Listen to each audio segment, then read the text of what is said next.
Buenas noches, ¿cómo están todos? Buenas noches, Lisa. Buenas noches.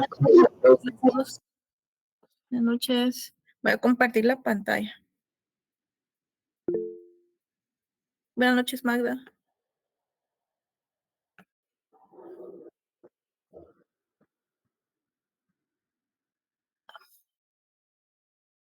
Lo que veamos de aquí en adelante ya no es parte del parcial de mañana. Me reitero, para los que no estaban cuando lo mencioné, esto ya es para el final, para no cargarlos tanto con el parcial. Ya casi todos vi que ya aprobaron para revisar si pueden ingresar a la plataforma. Algunos no lo han hecho, pero háganlo lo más pronto posible, por favor. Me aparecen asignados todos, así que no debería existir ningún problema. El examen empieza a las 6. Vamos a conectarnos unos 5 o 10 minutos antes para revisar que todos les aparezca el examen y que no tengamos ningún problema, porque en la unidad virtual, la verdad que si ustedes lo reportan, generalmente es porque hay un problema de conexión, no es un problema de la plataforma, está funcionando muy bien. Los exámenes ya empezaron, ayer hubo algunos y todos fueron exitosos, no hubo ningún problema, no se cayó la plataforma, entonces, por favor, prueben, nos vamos a conectar 6 menos 10, 6 menos 5, para revisar que todo esté bien, ¿sí? Duración de 2 horas más 20 minutos para cargar el material. Por favor, sí, cuelguen el material en la plataforma. En Escuela de Vacaciones son muy estrictos con todo lo que se hace. Entonces, manejen muy bien sus tiempos. El tiempo está holgado. O sea, no tiene que existir alguna queja de que es muy cargado. Yo conozco los exámenes que ustedes tuvieron. Esos exámenes estaban un poquito cargados, pero este está medido para terminarlo en hora y media, incluso ya subiendo el material a la plataforma, así que no deberían tener ningún problema. 3 series, una de teoría y 2 series prácticas. Más o menos como los que yo he hecho antes, los que ya han recibido cursos conmigo, entonces en esa línea. ¿Dudas aquí? Antes de empezar un nuevo tema. ¿No? No, Lisa. Ok, bueno, gracias. Perfecto. Entonces, mañana si tienen convivios, por favor, váyanse después del examen. El viernes pasado yo me di cuenta que algunos escaparon a sus convivios, lo cual está bien, pero vayan después, es lo que yo he hecho. Todos tenemos convivios. El viernes pasado yo estaba ya lista, solo colgué con ustedes y me fui a un convivio. Entonces, tiene que existir tiempo también para el ocio, así que planifíquenlo, pero después del examen, porque en escuela no hay exámenes extraordinarios, al igual que no lo hubo en el semestre regular por ser virtualidad. Lujo, dice por ahí Michael. Bueno, entonces, no habiendo dudas sobre el examen, vamos a empezar un nuevo tema. Vamos a tener en cuenta también lo aprendido en los 2 cursos anteriores, particularmente el de Macro 2, porque ahí abordamos el mercado de trabajo. En Macro 1 no creo que lo hayan visto. Vamos a hablar, antes de entrar a la curva de Phillips, yo ya les había anticipado algo al respecto sobre la rigidez de los salarios y les comentaba que me lo preguntan mucho cuando participo en conferencias o en entrevistas. No sé si han visto algunas entrevistas de la plataforma de Soy Económicas. Entonces ahí una vez me preguntaron que por qué los precios no bajan inmediatamente, así como subieron en esa misma velocidad. Y esto es un punto muy interesante para la economía, porque todo se basa en las decisiones de los agentes económicos. En este caso, ¿quiénes son los que contratan la mano de obra? Pues los empresarios. Entonces, las empresas tienen planes de producción, como lo hemos visto, y van a pagar a sus trabajadores salarios nominales, pero lo hacen en el momento presente. O sea, recuérdense que cuando pactamos un contrato de trabajo, fijamos salarios hoy para cierto tiempo en adelante. Y esto se ve más que todo cuando son contratos por tiempo definido, ¿verdad? Entonces hay un salario preestablecido lo cual no deja que los salarios puedan fluctuar libremente como otros precios lo hacen. Aquí también podemos hablar de el rol de los sindicatos. Hay instituciones que tienen sindicato, entonces hay negociaciones que van a pactar el salario futuro para cierto tiempo. Es decir, se establecen negociaciones de que va a haber un ajuste salarial para el otro año en cierta magnitud, 3%, 2%. Entonces, no se puede hacer nada por ese precio preestablecido. Por eso es que no, los precios no tienen el mismo comportamiento siempre. Así como suben, no van a bajar con la misma velocidad si es que lo hacen, porque hay acuerdos preestablecidos. Entonces, pensemos en eso, tengámoslo presente porque es algo muy interesante para la economía. Y por eso en el modelo que habíamos visto antes, hablamos de precios constantes, ¿verdad? Bueno, un supuesto bastante fuerte porque tampoco se mantienen constantes toda la vida, pero lo hacíamos siguiendo el pensamiento keynesiano.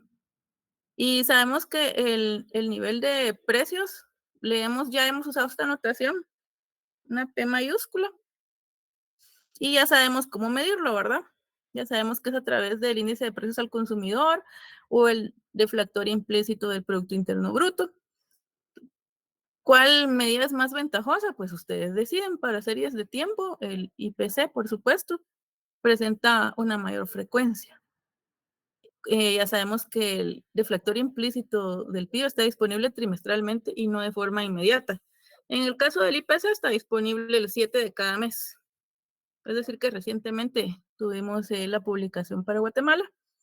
Entonces, sabemos que si el nivel de precios efectivo es P y si es menor que el esperado, entonces las empresas pagaron salarios reales superiores a los necesarios. Recordemos que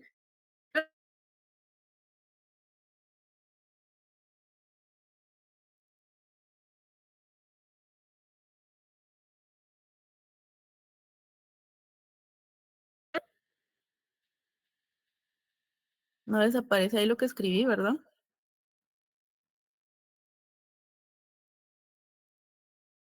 Bien, ahora ya está lento, como cosas raras ya. Es que yo lo había escrito, pero no lo miraba en la pantalla. Me quedé esperando, pero ya veo que les aparece. Entonces, recordando SW mayúscula, salario nominal, este es el salario real ya deflactado por el nivel de precios, ¿verdad?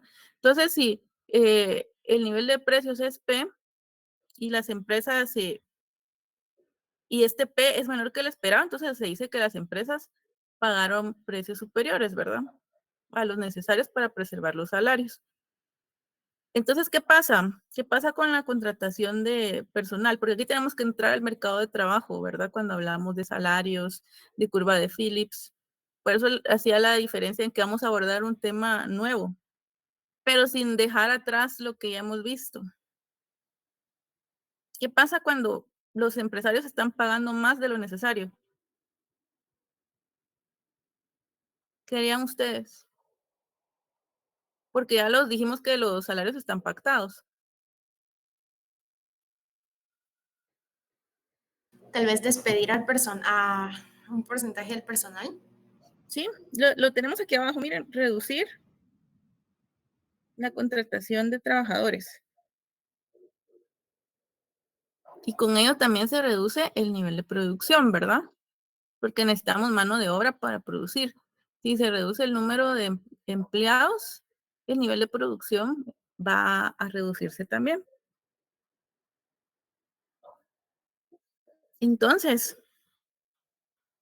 si P, que es el nivel de precios de hoy, es menor que el esperado, ¿qué pasa con la cantidad demandada?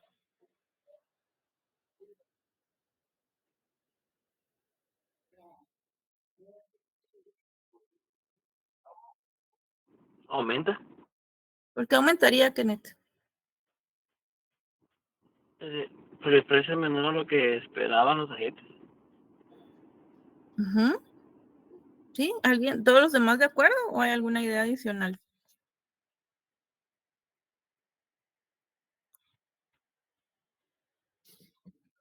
¿Qué dicen los demás?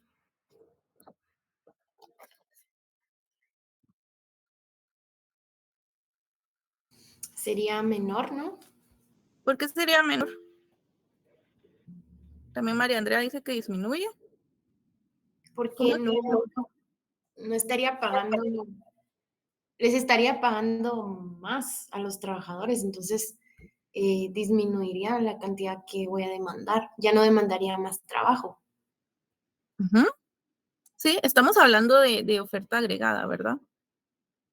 Tal vez ahí tiene un poco de confusión, ¿verdad? Estamos en el contexto del mercado de trabajo. Tal vez usted me lo estaba confundiendo con algo más, ¿o no? Sí, sí, pero se me ha confundido. Bueno, entonces estamos de acuerdo, ahora que ya tenemos claridad de que estamos hablando de oferta agregada, que es mercado de trabajo, ¿verdad? ¿Sí? Entonces, si tenemos este escenario, la cantidad de demanda se va a reducir. ¿Qué es lo que decíamos en la diapositiva anterior? Y cuando el precio actual es mayor que el esperado, ocurre lo contrario, ¿verdad? La cantidad demandada va a aumentar. Recordando un poquito y recapitulando macro 2, ¿cuál es la forma de la curva de oferta agregada para el corto plazo?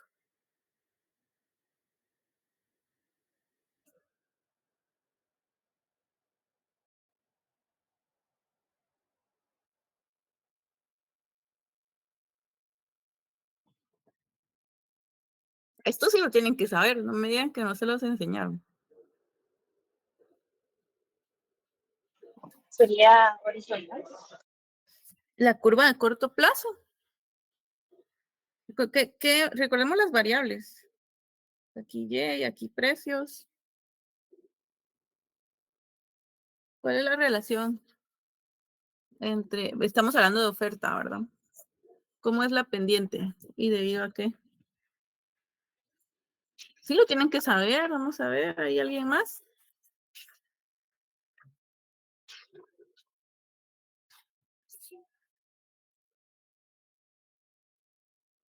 ¿Alguien más por ahí? Es una relación positiva, licenciada. Ujú. Entonces, ¿cómo es la forma de para el corto plazo? Es inclinada. Pendiente positiva, ¿verdad? Ajá. Y para el largo plazo Es vertical. es completamente vertical. ¿Y a qué se deberá esto? Recuérdense que estamos hablando de precios, ¿verdad? Estamos hablando de la rigidez de los precios. ¿Qué pasa en el largo plazo? La pendiente positiva, recuérdense que era particular de un caso no extremo, ¿verdad? Donde hay una relación positiva entre precios y producción. Caso extremo era el completamente keynesiano, que tal vez por ahí se me estaban confundiendo con ese, por los supuestos que traíamos. Pero en el largo plazo, ¿cuál es la característica de los precios?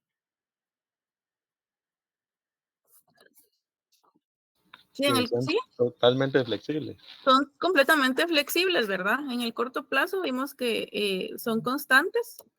La curva que tenemos acá con pendiente positiva indica cierto grado de flexibilidad, ¿verdad? Es decir, que en macros hablamos de una tercera curva completamente plana, que es el caso extremo keynesiano. Entonces, esto para recordar un poco los precios. Y en el largo plazo, ¿qué decíamos del producto?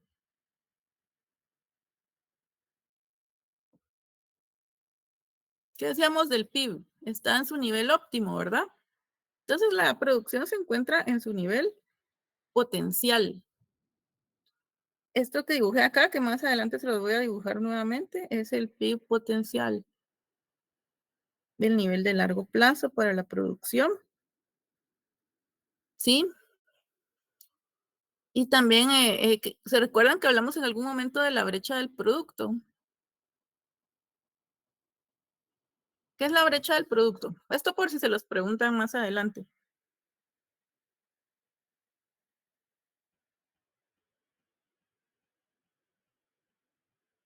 ¿Qué es la brecha del producto?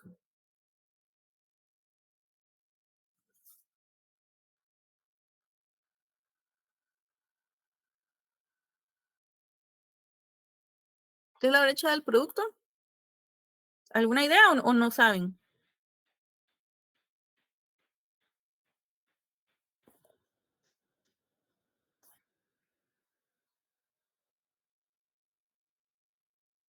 ¿No se recuerdan? Ana María Norcosí, Nirvana, adelante. Bien, licenciada, es la Ujú. Es Dele, una María. diferencia, es como una resta. ¿De entre qué? Eh, Esto les va a servir en ciclos económicos a María Isabel. ¿Usted iba a hablar? entre el PIB, digamos, real y como el PIB que tenemos ahorita y el potencial, digamos. Sí, de hecho, se ven las desviaciones entre el PIB que se registra y su tendencia de largo plazo, que es el PIB potencial, ¿verdad? Eso lo van a ver en ciclos. Pues tenemos aquí PIB de largo plazo. Aquí tenemos, en algún momento les presenté este diagramita. Esta distancia de acá, esta, digamos que es la brecha del producto. ¿Sí? Solo para que lo tengan en la mente. Entonces, en el corto plazo, la producción se va a desviar de ese nivel, como lo vemos en ese simple dibujo, que ni es gráfica. Entonces, vemos desviaciones en el corto plazo en cuanto a la tendencia, que es el largo plazo, ¿verdad? Y esto ocurre porque en la medida en que los precios se alejan del nivel que esperaban, ¿verdad? ¿Sí? Entonces, esta relación se puede expresar como todo en la vida de forma matemática. Entonces, aquí tenemos la cantidad, del lado izquierdo, esto es parte de sus notas, de ahí lo tomé. Del lado izquierdo de la igualdad tenemos la cantidad de producción del corto plazo.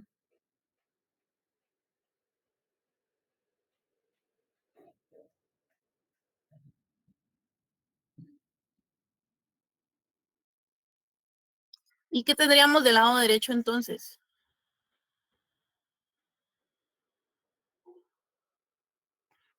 Producción potencial.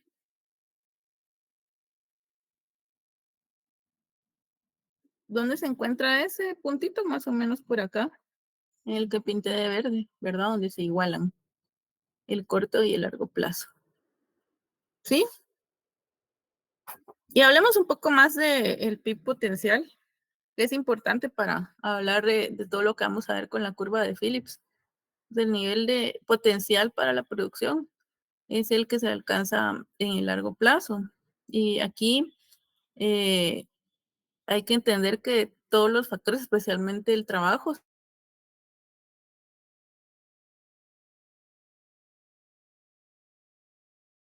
también es macro 2. Un objetivo de la Reserva Federal de Estados Unidos, que es el pleno empleo.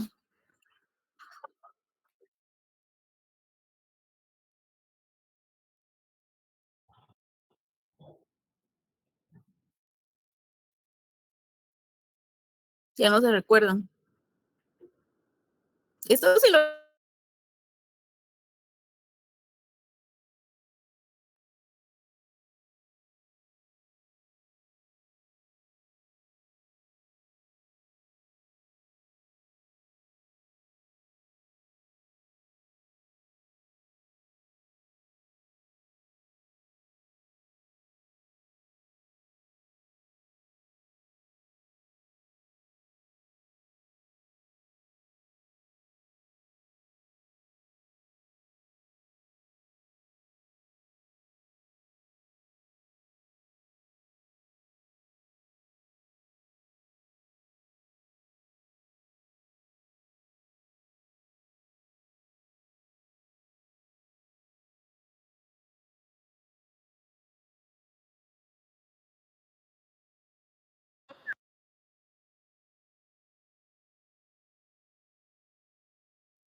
Ahí está, ya volvió, no sé qué pasó, porque solo un dispositivo se me congeló, pero sí me di cuenta y por eso les hablé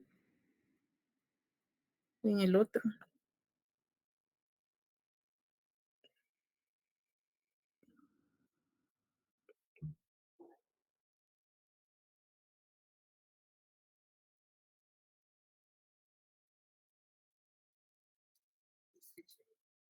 Voy a esperar que cargue el otro dispositivo. Voy a tener que volver a conectarme.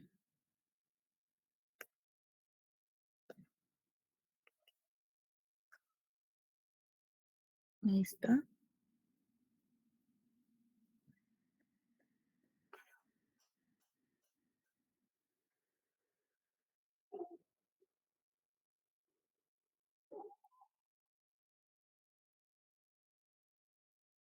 Listo.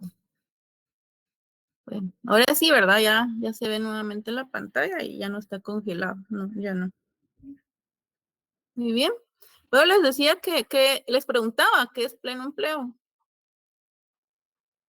Todavía no me lo habían respondido, ¿sí? Cuando las personas que están en edad laboral, cuando todas esas personas tienen trabajo, las que están en edad laboral. Cuando los que están buscando trabajo tienen un empleo, ¿verdad? Es decir, el nivel de desempleo es muy reducido. Siempre hay un nivel de desempleo considerado normal, ¿verdad? Que según los clásicos está ocasionado por qué, recordarán, las fricciones en la economía, ¿verdad? Es el desempleo friccional, les llamaban ellos, que es el transitorio, que es el tiempo que pasa en lo que nos movemos de un trabajo a otro. ¿Sí? Entonces, pleno empleo es cuando todos los factores están ocupados, tasas de desempleo muy bajas. Entonces, aquí especialmente el trabajo se encuentra en ese nivel.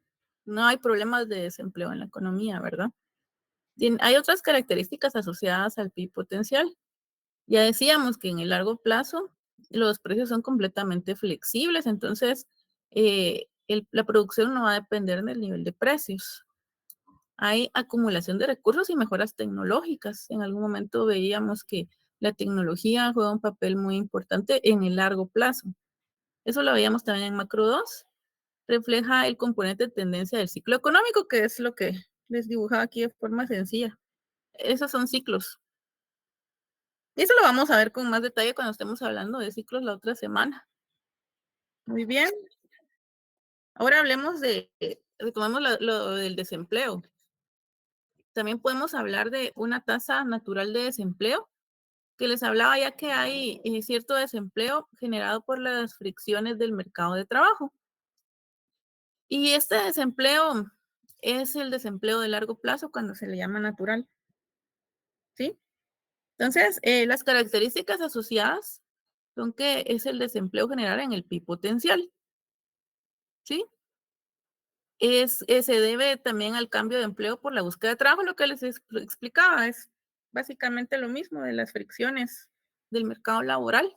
Entonces hay un tiempo que transcurre entre moverme de un trabajo a otro o por buscar empleo. Los recién graduados, por ejemplo, salen al mercado de trabajo en cierto momento, les toma a algunos cierto tiempo para poder colocarse en alguna empresa. Entonces, básicamente es eso, ¿verdad? Entonces, aquí les voy a volver a dibujar ya de forma más ordenada las pendientes para las curvas de oferta agregada en el corto plazo, como lo decía Aníbal. La pendiente es positiva. Por eso le pongo el sufijo CP de corto plazo, largo plazo completamente vertical. ¿Está? Oferta agregada LP de largo plazo. Ya saben que va en cada eje, ¿verdad? Producción y nivel de precios. Entonces aquí tenemos, en este punto de acá, ¿qué esperaríamos que ocurra en cuanto a los precios?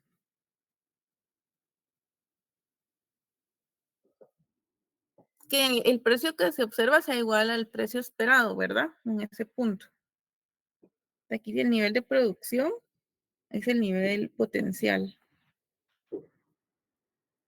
Sí, esto sí lo recuerdan, ¿verdad? Esto para ilustrar un poco algunas consideraciones y no entrar así en frío al tema principal, que es la curva de Phillips. ¿Pero qué es la curva de Phillips entonces? Ahora sí, abordemos el tema.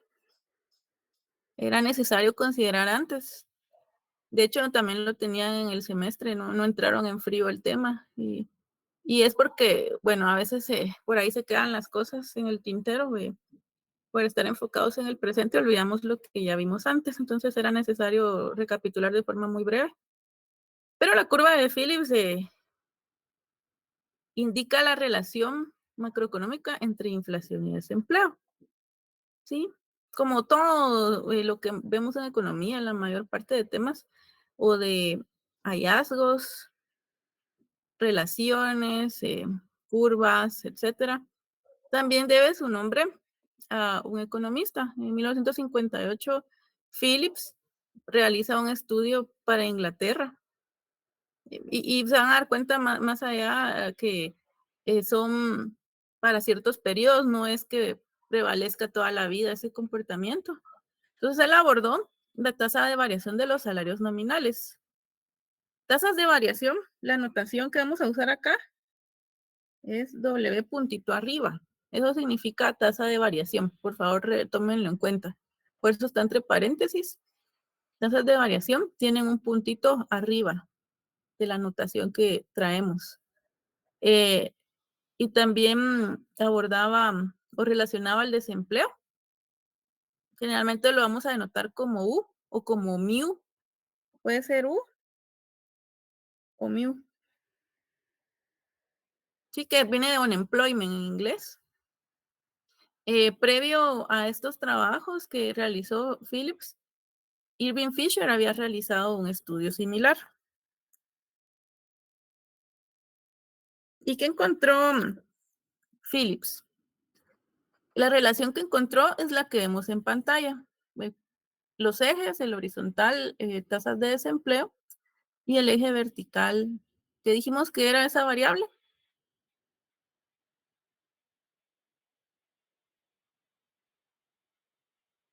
¿Qué es W puntito? Una tasa de variación. Tasa de variación, en este caso, de los salarios nominales.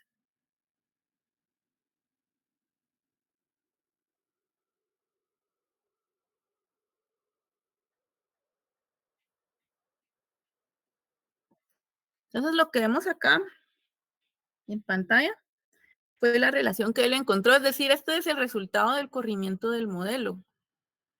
¿Sí? Entonces, ¿esto qué sugería? Sugería la posible existencia de una relación ¿de qué tipo? Positivo, negativo.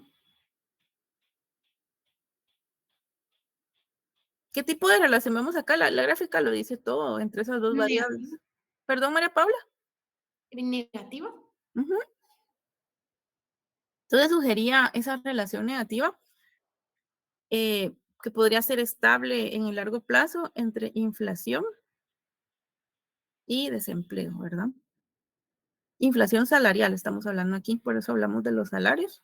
También sabemos que el salario es un precio, es un pago a un factor de la producción llamado trabajo.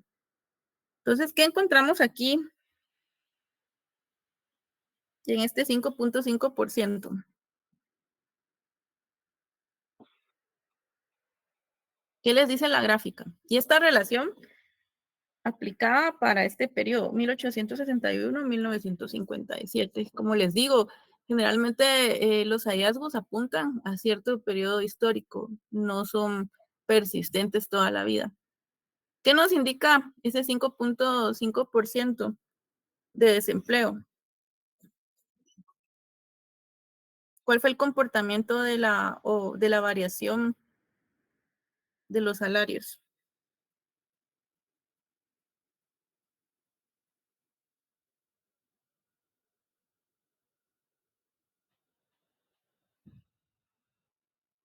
¿Qué valor le corresponde a ese 5.5 para W puntito, para la tasa de variación de los salarios nominales? 0, sí, exacto. Entonces, ¿qué podemos decir? Podemos decir que con una tasa de desempleo de 5.5%, que es el que encerré en el círculo, W puntito fue 0, ¿verdad? Uh-huh. Entonces, para una tasa de desempleo de 2.5%, ¿qué tasa de variación de los salarios nominales le corresponde? 0. No, para el 2.5. Hay 2. Ajá, el 2. Entonces eso es lo que él encontró, ¿verdad? Él encontró esa relación. Ajá, sí, es 2%. Entonces eso es lo que, aquí no estamos desarrollando lo que él hizo, simplemente estamos contando qué fue lo que él encontró, ¿verdad? que es lo que yo les sugiero hacer también cuando estén realizando sus tesis, si es que las van a hacer. Tienen que escribir todo lo que está ocurriendo. Yo aquí lo estoy haciendo de una manera bastante breve. ¿Sí? Bueno. Entonces, ese estudio de Phillips tenía una base teórica para ese comportamiento, el que acabamos de mencionar. Como ustedes son buenos para el inglés, por eso se los dejé así. ¿Qué nos dice ahí? ¿Alguien que me lo diga? Y aquí hay gente que trabaja en call centers, así que no me lo nieguen. Muchos de ustedes, o algunos de ustedes, trabajan en call centers. Y ahí se aprende inglés, eso es lo bueno.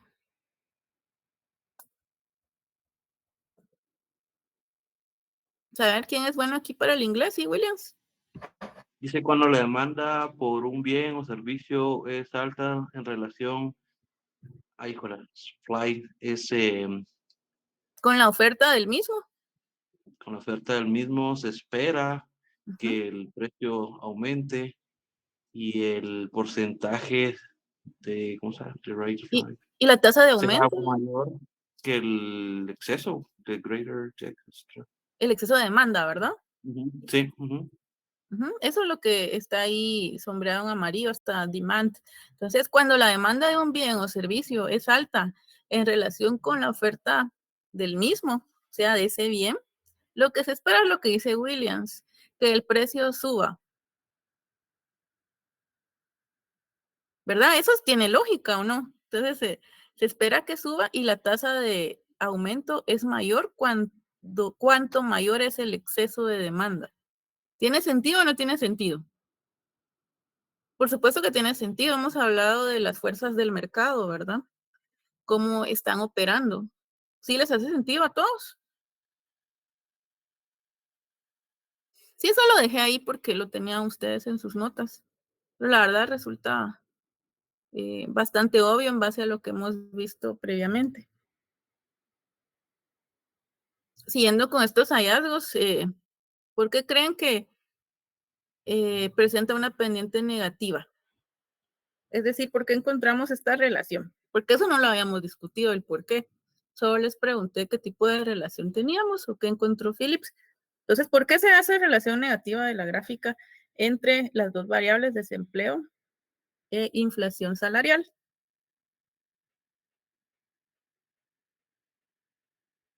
¿Por qué?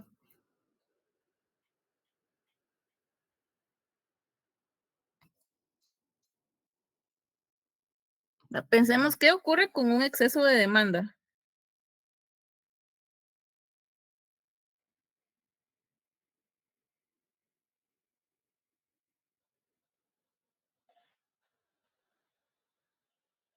Un exceso de demanda que provoca con el desempleo. Que tenemos que analizar las dos variables, desempleo y también la de los salarios, ¿verdad? ¿Qué pasa con el desempleo ante un exceso de demanda? Disminuye. Exacto, entonces hay un menor desempleo.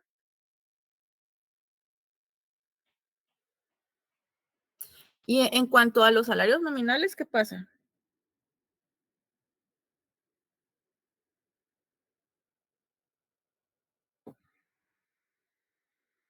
¿Qué pasa con los Yo salarios entiendo nominales? que en el corto plazo permanecerían igual, ya en el largo plazo, por ese exceso de demanda, se necesitaría contratar más gente, por ende, tendría que subir un poquito más los precios de los salarios, creo yo.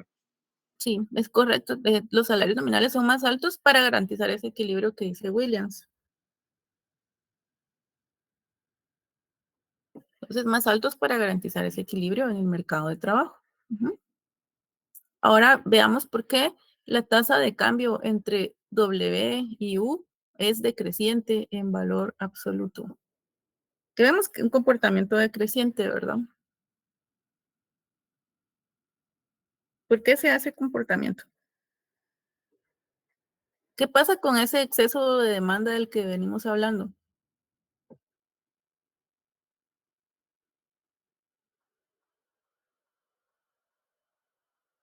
¿Qué pasa cuando ese exceso de demanda se aleja más del equilibrio? ¿Qué provoca con el desempleo?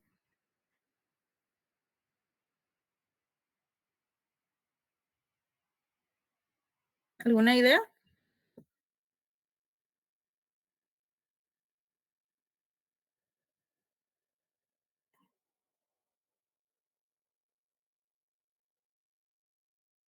Un exceso de demanda más alejado del equilibrio que provoca con el desempleo.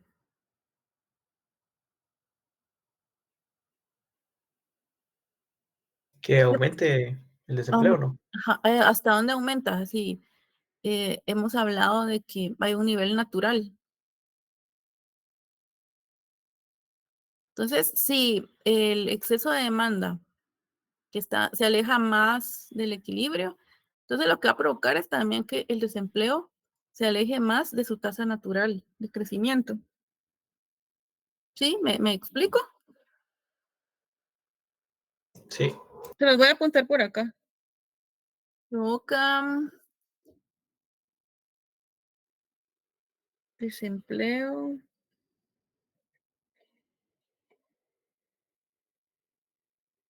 más alejado de la tasa natural.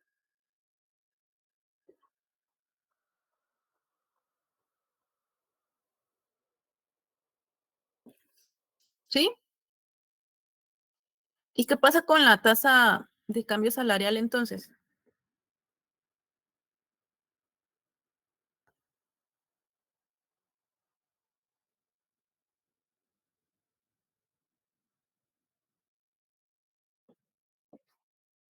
¿Mayor o menor?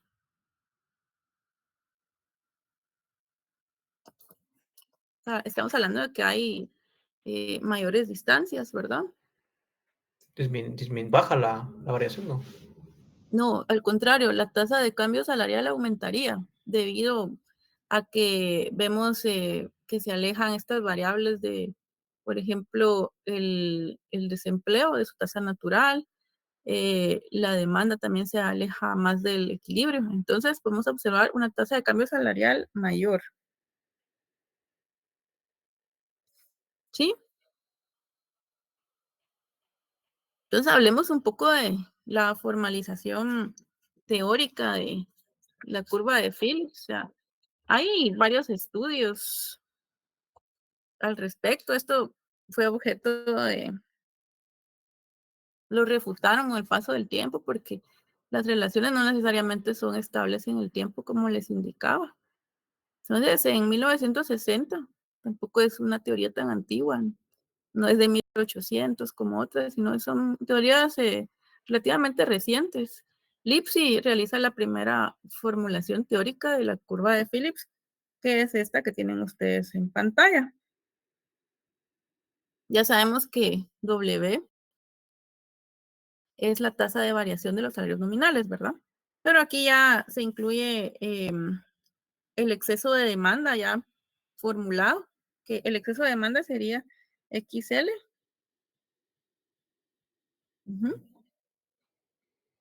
Tenemos aquí, lo tenemos aquí. Entonces, tenemos también, recordando un poco, DL es demanda de trabajo.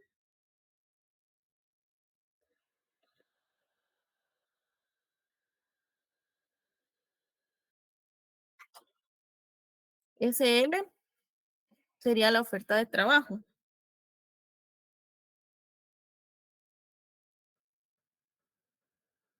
Se los apunto aquí porque no estaba en las notas. Entonces, para que no se me pierdan cuando estén repasando. Generalmente en lo que nos enfocamos ya es en la formulación actual, pero para que sea consistente lo que veamos más adelante. Entonces sabemos que XL es el exceso de demanda. También ven ahí un coeficiente, ¿verdad? ¿Sí? ¿Ven un coeficiente? Alfa, que está por aquí. Ese alfa es positivo y va a ser un coeficiente de flexibilidad salarial. Y también van a encontrar un parámetro beta aquí abajo, negativo, que nos señala también ciertas particularidades, que dice que cuando el exceso de demanda tiende a cero, la tasa de desempleo va a ser igual a la tasa natural de desempleo, que es U estrella. Y esa tasa natural de desempleo es positiva. Estoy diciendo lo que tenemos acá en el corchete. También nos señala que ese exceso de demanda cuando tiende al infinito, entonces vamos a observar que la tasa de desempleo va a tender a cero. ¿Sí?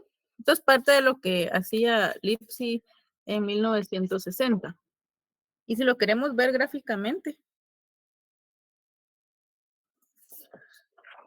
podemos recurrir a estas gráficas que tenemos en pantalla. A ver, aquí tenemos lo que se pretende graficar es esa formulación teórica, es decir, la relación entre el cambio salarial y el exceso de demanda de trabajo. Recuérdense que aquí ya incorporamos dentro de la notación matemática exceso de trabajo, exceso de demanda de trabajo. Entonces podemos tener la primer gráfica con el eje vertical, distintos niveles para el salario, y en el eje horizontal, que son cantidades, ¿verdad? Cantidades que se demandan o que se ofertan de trabajo. Estamos hablando particularmente del mercado de trabajo. Entonces, si nos enfocamos en la primera gráfica, ahí ven básicamente el comportamiento del mercado laboral. Curva roja. ¿Qué nos señala la curva roja?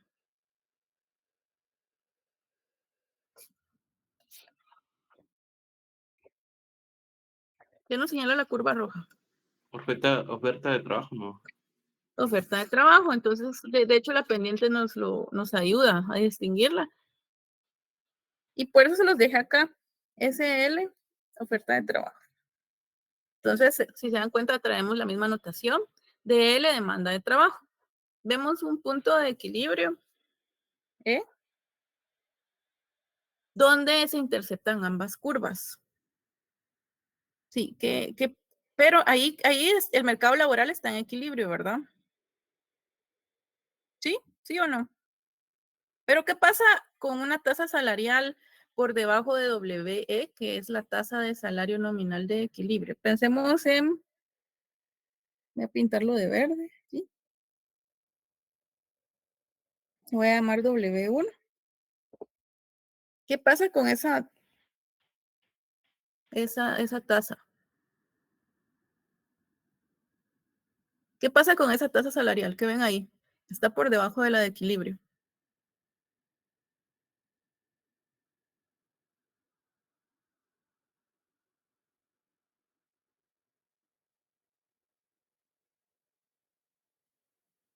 Primero, ¿qué vemos acá? ¿Qué situación vemos acá? ¿Se mantiene el equilibrio ahí, sí o no? No, hay mayor demanda que oferta. Sí, es precisamente el exceso de demanda, ¿verdad? Entonces, ¿qué pasa con una tasa salarial por debajo de la de equilibrio?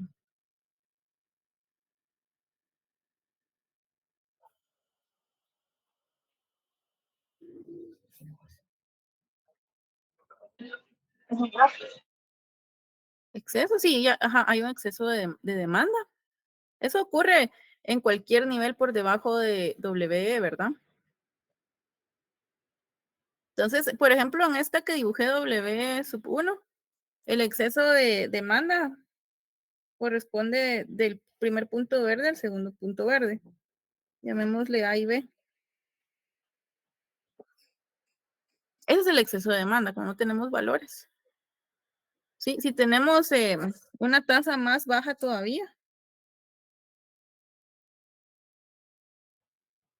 W2, el exceso de demanda sería mayor, ¿verdad?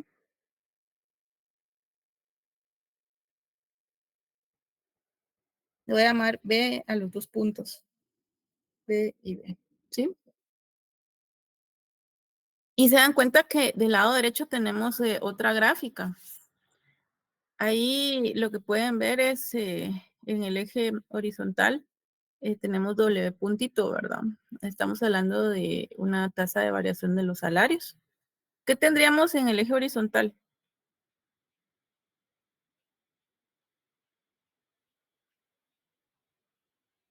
Tenemos la relación entre el exceso de demanda de trabajo y desempleo. ¿Qué podemos ver ahí? Eso es lo que estamos ilustrando en la gráfica. La relación entre el exceso de demanda de trabajo y desempleo. ¿Qué podemos ver ahí? Que tiene una relación directa. ¿Y qué nos señala eso? ¿Qué pasa con la tasa de aumento de los salarios? ¿Qué pasa? ¿Cómo se comporta? Cuanto mayor sea, ¿qué pasa?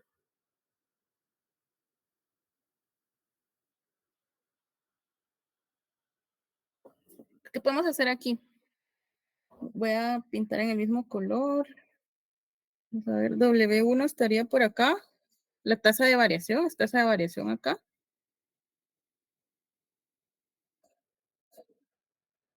Es decir que aquí tengo el punto A. Si quiero graficar el punto B, la tasa de variación para W sub 2, podría ponerlo por acá. B. ¿Qué vemos ahí? Vemos que conforme va aumentando esta distancia, esa distancia está marcando el desequilibrio, ¿verdad? El exceso de demanda. ¿Sí lo ven o no lo ven? Porque lo que Sí. vemos en el eje horizontal es cómo se está comportando tanto la demanda como la oferta, ¿verdad? O sea, esa distancia es lo que estamos viendo. Cuanto mayor es esta distancia, ¿qué pasa con la variación de los salarios? Y aumenta también. Entonces sí, o si lo queremos decir de otra forma, ¿verdad? O viceversa. La tasa de aumento de los salarios será mayor cuanto mayor sea el exceso de demanda de trabajo, ¿sí? Por eso le señalaba esa distancia. Entonces vemos que esto aumenta, ¿sí? Esto solo para graficar lo que ustedes habían visto. No sé si esta formulación les generaba más confusión o no, pero creo que como lo estamos viendo, tal vez está un poquito más claro, ¿o no? ¿Sí? Sí. También podemos entonces dibujar ese exceso de demanda, todo partiendo de estas dos gráficas, manteniendo el análisis. Tenemos aquí en el eje horizontal distintos niveles para la tasa de desempleo y en el eje vertical tenemos exceso de demanda. ¿Sí, Brandon? Brandon solo se le activó, no me iba a hablar, solo se le activó. Sí, yo creo que solo se le activó, es que como que levantó la mano un segundo. Bueno, entonces, en el eje vertical tenemos el exceso de demanda. Podemos graficar esa relación y vemos que por arriba, aquí tenemos un signo positivo, por debajo de 0, valores negativos. Tenemos aquí un punto E. ¿Qué nos está diciendo ese punto E? Estamos hablando de exceso de demanda y de tasa de desempleo.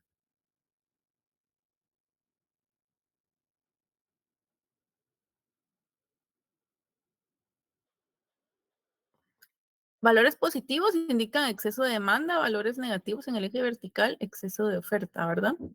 En ese punto no encontramos ni exceso de demanda ni exceso de oferta, ¿es correcto? Sí, hay un equilibrio en ese punto E. Y en cuanto al empleo, ¿qué podríamos decir en ese punto? Si sabemos que no hay exceso ni de oferta ni de demanda, hay pleno empleo, es decir, que estamos en presencia de la tasa natural de desempleo, ¿verdad? Aquí observaríamos tasa natural de desempleo.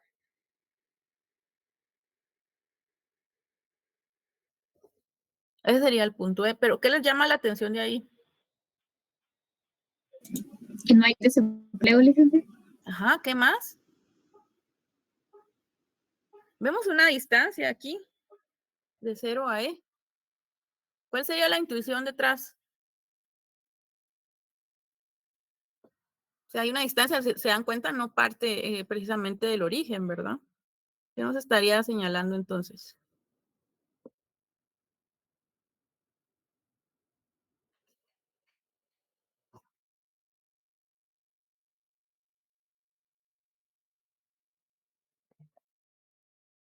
¿A qué se debe esa distancia? Lo dije antes.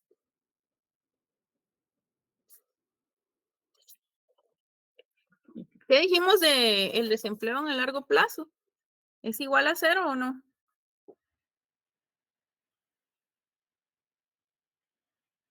A ver, ¿alguien que lo haya escuchado?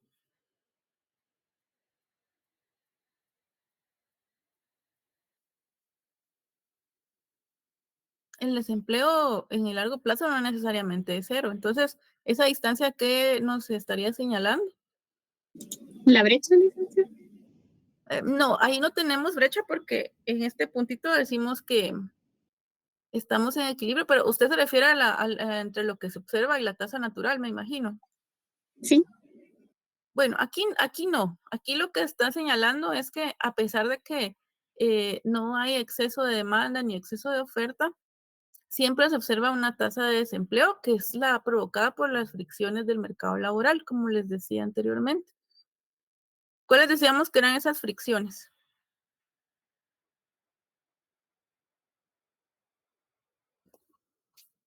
Cuando se está buscando trabajo, por ejemplo, ¿verdad? O les señalaba también el caso de la gente que ingresa al mercado laboral o recién graduados. Toma cierto tiempo para ubicarse en algunos casos. Entonces, siempre hay fricciones que consideraban los clásicos, ya que cuando hablamos de largo plazo estamos hablando de enfoque clásico. Sí, por eso hay una distancia, a pesar de que no hay exceso de oferta ni de demanda. A eso se debe esa distancia que tienen de 0 a E. ¿Todo bien hasta acá?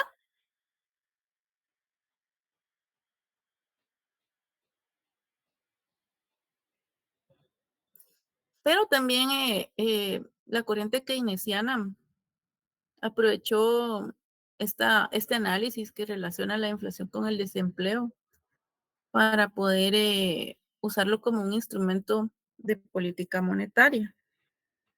Es decir, que un instrumento para alcanzar objetivos, ¿sí? Entonces, se apoyaron en la curva de oferta, pero en el corto plazo. Entonces, si la inflación aumenta, ¿qué pasa con los salarios reales?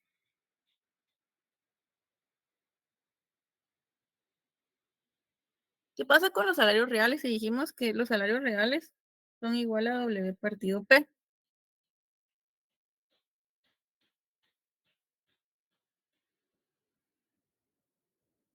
Aquí ya estamos hablando de inflación. En realidad, en la parte previa, por eso también hice el corte, porque no quiero que se me confundan, pero toda la parte que vimos anteriormente asumimos precios constantes, pero aquí ya hablamos de que hay cambios en los precios. ¿Qué pasa cuando la inflación aumenta o los precios aumentan? O sea, si aumenta P, ¿qué pasa entonces con W? Disminuye.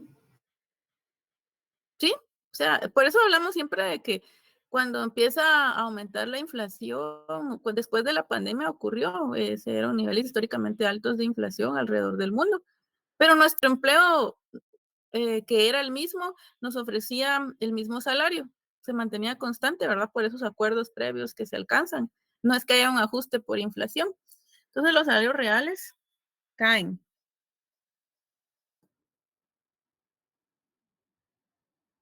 ¿Y la demanda de trabajo? ¿Qué pasa con la demanda de trabajo?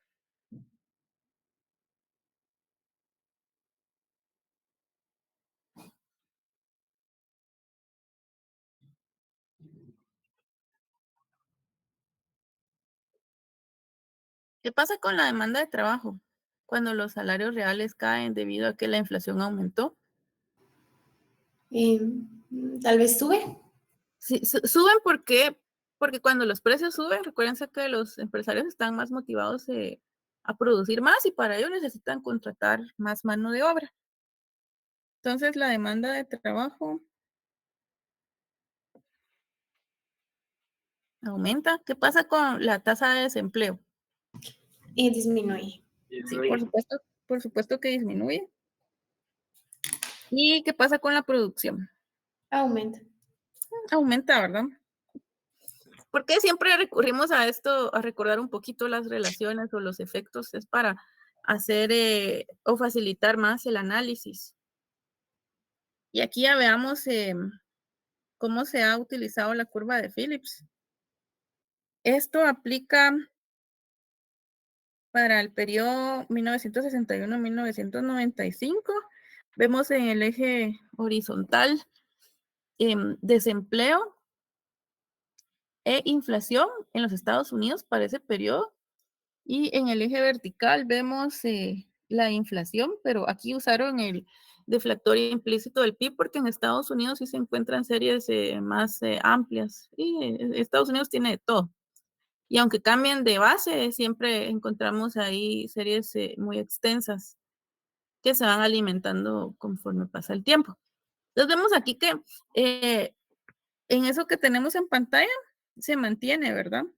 Se mantiene una relación negativa entre ambas variables.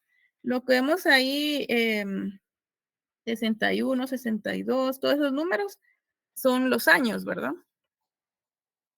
Entonces vemos una relación negativa más o menos entre 1961 hasta el 69. ¿Sí? Entonces ahí tiene sentido todo lo que venimos diciendo de que a mayor inflación, ¿qué pasa con el desempleo?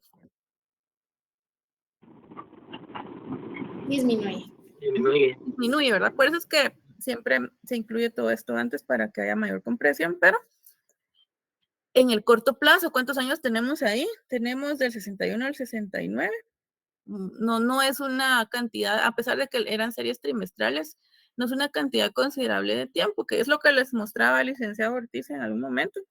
Si ya extendemos hasta el periodo de análisis hasta 1995, vemos que ahí ya no se cumple la relación negativa, ¿verdad?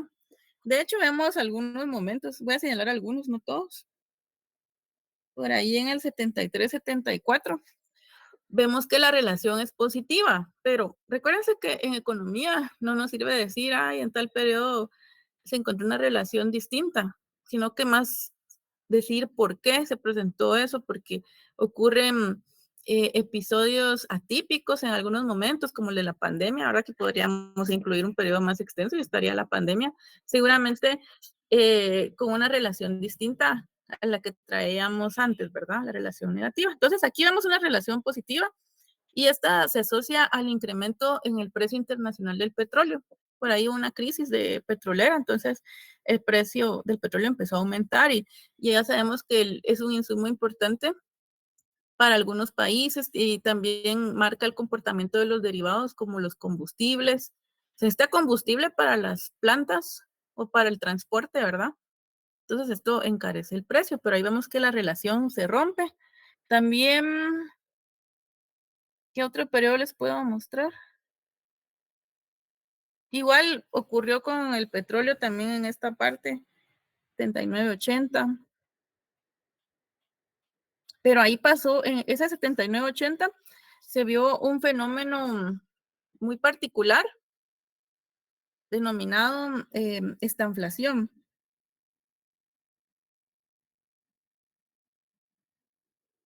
Se los voy a dibujar otro color mejor para que no se me confundan. Verde. En ese periodo ocurrió estanflación. ¿Qué les dijo el licenciado Ortiz que era estanflación?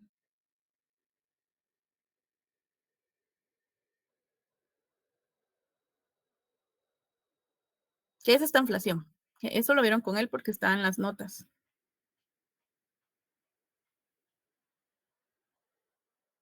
¿No lo han googleado o algo? Bueno, la economía no crece y aparte hay inflación. Desempleo con inflación.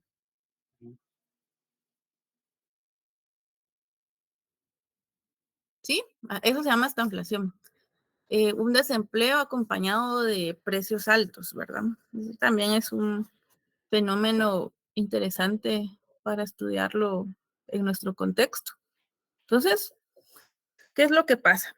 En el largo plazo, esa relación negativa de la que hablábamos no se cumple. ¿Por qué? Pues básicamente porque los agentes económicos formamos expectativas y estamos influyendo en las variables que se van a registrar, ¿verdad?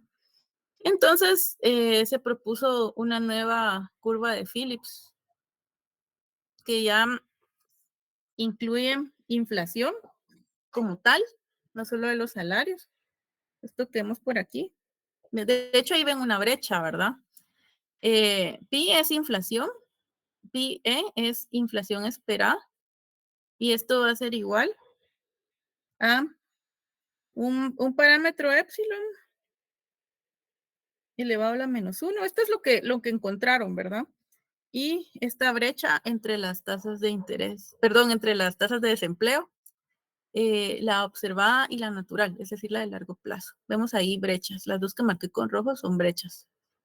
Entonces, ¿qué nos señala esto? Que la tasa de desempleo está en función del comportamiento de la inflación, ¿sí?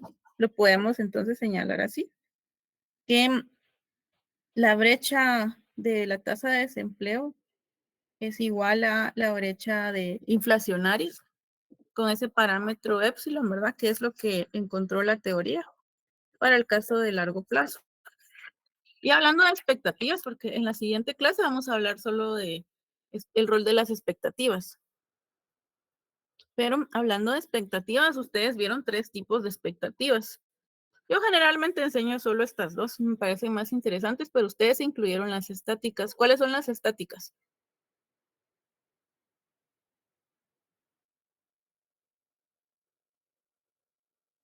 ¿Cuáles son las estáticas?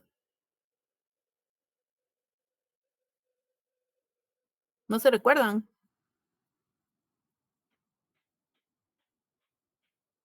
Aquí no aplica lo de curso ganado, curso olvidado, porque todavía no se ha ganado. ¿Sí, Nirvana? Nirvana, ¿usted me iba a decir algo? Sí, las estáticas creo que son como las que carecen de movimiento, las que no cambian. Sí, es lo que dice Daniel y Nirvana, no, son aquellas, son las mismas, es decir, expectativas que se mantienen constantes en el tiempo, no cambian. ¿Cuáles son las adaptativas? Entonces, las adaptativas son las que siguen una tendencia, ¿verdad? ¿Cómo describirían las adaptativas? Las que toman información del pasado y del presente. Ujú, sí, es decir, que consideran información histórica, ¿verdad? Por eso les hablaba de que tienen cierta tendencia, porque la historia ya trae cierta tendencia. Entonces, de hecho, yo recuerdo que alguien en expectativas de inflación que hace el Banco de Guatemala, lo que hacía era entrar a la página del banco y ver el comportamiento pasado de la inflación para dar un numerito. Eso es adaptativo. ¿Por qué? ¿Cuál es la diferencia entre las adaptativas y las racionales?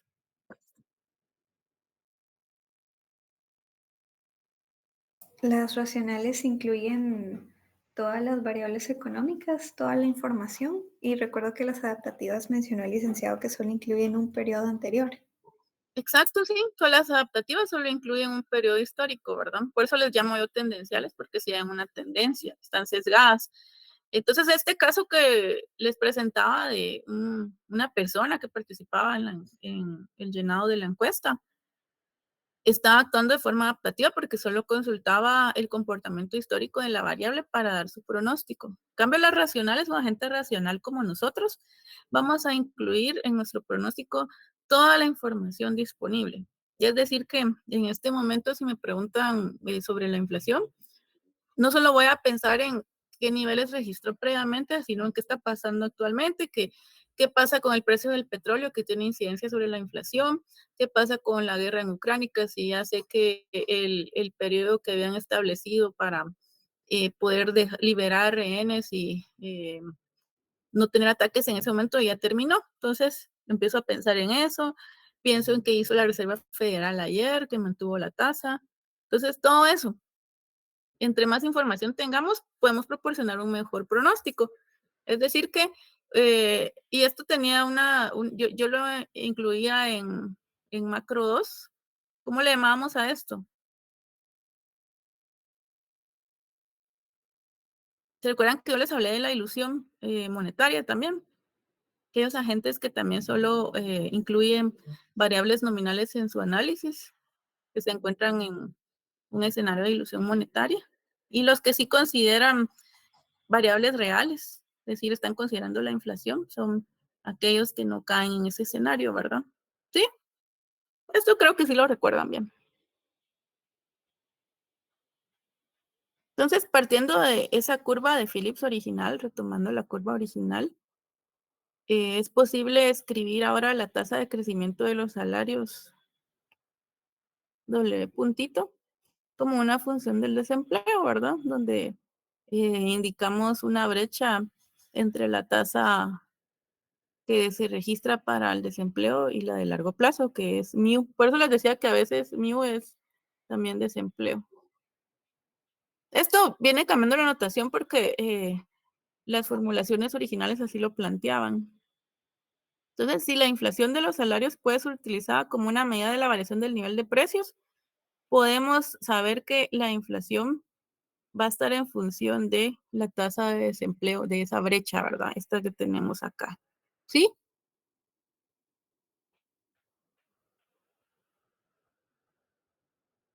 Entonces, ¿qué vemos ahora? La relación negativa, ahora entre qué se da. Si se dan cuenta, les quité unos ejercicios que ustedes tenían. Tenían unos ejercicios, según veo en las notas, de tipos de expectativa. Si eran adaptativas, si eran estáticas o racionales, les planteaban algunos escenarios. Pero no creo que tengan ahí problemas con eso, entonces por eso se los quité, ya lo habían practicado. ¿Lo recuerdan o no? Eso lo quité de las notas.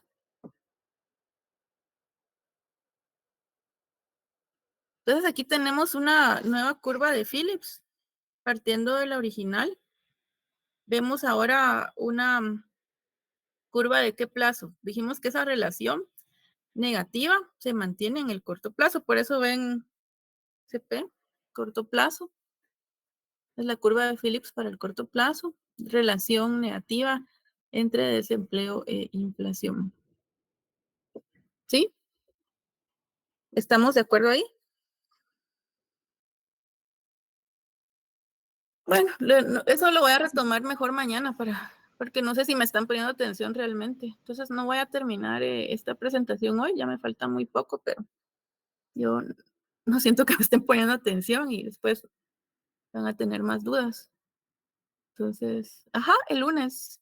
Pero sí tenía que avanzar al menos con la parte teórica y esta parte que voy a retomar el lunes, tal vez es la más importante para la intuición. La parte gráfica, la parte analítica, lo que vimos antes era más que todo el sentido de la curva de Phillips y de esa relación que presentaban los autores inicialmente y cómo fue cambiando a lo largo del tiempo hasta incluir las expectativas dentro del análisis, ¿verdad? Entonces eso lo voy a retomar el lunes. Sí, con todo lo que vimos estamos bien. ¿Dudas? Sí, licenciada. Eso lo voy a tomar. Es que estamos preocupados por el examen. Es que eso veo, yo sé, yo también hice muchos exámenes antes, entonces no crean que se van a escapar de los exámenes, nos persiguen siempre. Entonces, es parte de, ¿verdad? Y lo importante es que estén comprendiendo. Yo solo estoy tomando los pantallazos y hablando a través del examen para los que se incorporaron un poco más tarde. Mañana nos vamos a conectar todos antes de las 6, todos menos Auri, ¿verdad? Que Auri solo es oyente y él solo está aquí para aprender más. Entonces, los demás los vamos a conectar antes de las 6 menos 10, 6 menos 5 para chequear que todo esté bien. Después empieza el examen a las 6, de 6 a 8. 20 minutos para cargar el material. Esos 20 minutos nunca los tomen como que el examen es de 2 horas y 20 minutos, sino que es solo para subir el material. Como da de problemas a veces la plataforma, lo sabrá Aníbal, que está por eso acá. Entonces, mejor hacerlo con tiempo. Pueden subir un archivo por serie. Por favor, les pido que graben el archivo como yo se los pido. Empezando número de carnet y después nombre y apellido, por favor, porque es para mí más fácil calificar. Cuando los descargo ya no tengo que estar modificándolos para calificar. Este tipo de exámenes, la parte práctica, se califica uno por uno, o sea, no puede ser que no necesariamente sea una respuesta. El tipo de examen es analítico. Se puede percibir muy bien cuando el trabajo no fue individual. Por favor, háganlo individual. Estamos en un entorno profesional, entonces tiene que prevalecer el aspecto ético, la confianza. El año pasado al grupo no le fue muy bien por eso, porque hicieron un trabajo conjunto que en realidad estaban perdidos. Y por eso no obtuvieron los resultados deseados, la mayoría, algunos sí. Entonces, ustedes por favor háganlo a conciencia, yo sé que han entendido, los exámenes son analíticos, son 40 puntos, y pasa algo todavía hay 60 para el final, entonces no se me frustren, todos tenemos días malos, entonces asegúrense de que su conexión sea buena. Ya vieron que no sé por qué, tal vez hubo un apagoncito y hoy me desconectó, rara vez pasa eso, yo tengo buena señal, pero pueden pasar estas cosas. Hay que tener plan B, C y D, les he dicho yo, para salvar el examen porque no hay extraordinario. Sí, 3 series, una primer serie de teoría, 2 series prácticas. Estimo que las 2 horas son un tiempo muy holgado, lo pueden terminar antes e irse a sus convivios más temprano. Entonces, ¿dudas?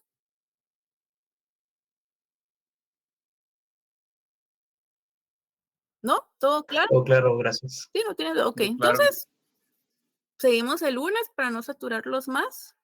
Y les deseo muchos éxitos. Los veo mañana para el examen. Nos vemos mañana antes. Después yo los dejo solos. Solo quiero que se conecten antes para no dar problemas a la unidad virtual porque en realidad ellos no ven solo este salón, ven varios y se saturan y solo les mandan a ustedes el instructivo, el cual ya tienen de otros cursos. No les ayuda en nada. Entonces conectémonos antes. Los veo mañana. Les deseo muchos éxitos.